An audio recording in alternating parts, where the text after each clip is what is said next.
Ya, pemirsa, masalah overkapasitas masih menjadi masalah yang pelik bagi lembaga permasyarakatan di Indonesia dan saya akan langsung bahasnya bersama dengan Ibu Rika dan Pak Erasmus. Pertama saya ingin ke Ibu Rika terlebih dahulu. Ibu Rika, ini masalah overkapasitas seperti yang dikatakan menjadi persoalan klasik begitu. Kemudian kemarin juga kita tahu dari kasus terakhir ternyata hal ini pun bisa diketahui dari informasi yang disampaikan oleh Menteri Hukum dan HAM. Nah, kemudian evaluasinya saat ini, kemudian apa yang pertama-tama menjadi fokus untuk dilakukan mengatasi masalah ini? Oke Mas, terima kasih.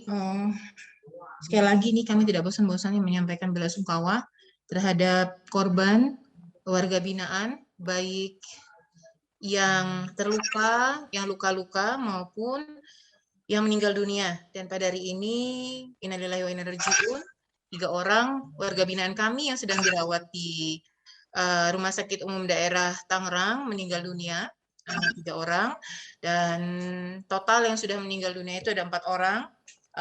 Dan tim kami juga sudah tadi Pak Menteri juga sudah mengunjungi, sudah bertemu langsung juga dengan keluarga dari 3 warga binaan tersebut, sekaligus selain berdialog, menyampaikan belasungkawa, juga menyampaikan uang duka cita kepada perwakilan dari keluarga. Mengenai over capacity, overcrowding, ya memang permasalahan klasik.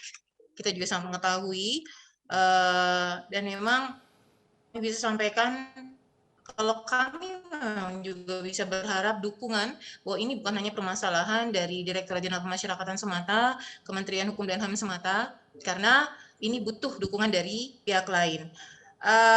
Bisa kami sampaikan seperti di Tangerang, pada saat kejadian isi hunian adalah 2.072 orang, sedangkan kapasitas yang ada adalah 600. Ada 300, sekitar 300% kelebihan penghuni. Dan kekuatan penjaga saat itu adalah 13 orang. 13 orang di mana mereka juga harus memaintain, harus melakukan tugas di 14 titik rawan pada saat itu. Ada 7 menara, ada 7 blok hunian. 13 orang, sedangkan di 7 menara yang harusnya diisi pun tidak bisa terisi karena harus berbagi konsentrasi dengan blok-blok hunian. Ya, itu mengatakan membicarakan tentang overcapacity, sekali lagi kami butuh dukungan dari pihak-pihak lain. Satu, bangunan membangun lapas itu salah satu strategi untuk menangani overcapacity. Tapi sekali lagi itu mungkin bukan formula yang paling utama yang bisa menangani secara langsung tentang overcapacity. Saat ini sedang dibangun 3 lapas di Nusa Kambangan. Sedangkan pembangunan ini kan mahal. Lapas ini kan berbeda dengan kita bangun rumah kita sendiri, karena itu akan diisi oleh teman-teman kita yang secara hukum diputus oleh pengadilan bersalah. Tentu penanganannya berbeda, baik itu pengamanan, ada kebutuhan pembinaan, ada kebutuhan perawatan, ada kebutuhan pelayanan. Strateginya apa atau apa sih yang bisa mengurangi overcapacity ini? Sekali lagi bahwa overcapacity ini hanya bukan bercerita tentang mengurangi isi hunian, karena overcapacity ini berdampak pada proses pemasyarakatan, di mana proses pemasyarakatan intinya adalah proses yang kami lakukan, di mana dalam proses itu melakukan pembinaan agar narapidana menyadari kesalahannya, dibekali dengan bekal-bekal kepribadian kemandirian untuk saatnya nanti siap kembali ke masyarakat. Tentunya ini butuh modal dalam tanda kutip, modal yang mumpuni agar tujuan dari pemasyarakatan itu bisa terlaksana. Nah, sedangkan pembangunan tadi oke dilakukan, tapi isi hunian jauh lebih besar masuk ke dalam lapas. Artinya akan lebih jitu apabila penghuni lapas yang masuk itu berkurang.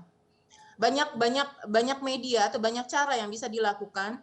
Yang paling ada sekarang, regulasi yang ada sebenarnya kita bisa lihat di pasal 14A KUHP, di mana di sana Baik. dimungkinkan untuk hukuman di 1 tahun ke bawah itu untuk dipidana bersyarat. Tapi kami sangat meyakini teman-teman aparat penegak hukum mempunyai alasan kenapa itu tidak bisa maksimal. Tapi apabila itu bisa maksimal, Baik, kenapa tidak dilakukan? Karena memang kita juga harus menghadapi masyarakat, yang memang paradigmanya masih baik, penghukuman baik, baik, dan pemenjaraan. Yang bersalah itu harus masuk ke dalam penjara. Padahal ada pidana alternatif lain. Kalau tadi saya baru berdiskusi di media tetangga, ada itu bahwa di Belanda ada namanya pidana sanksi sosial, di mana dia baik, bersih-bersih.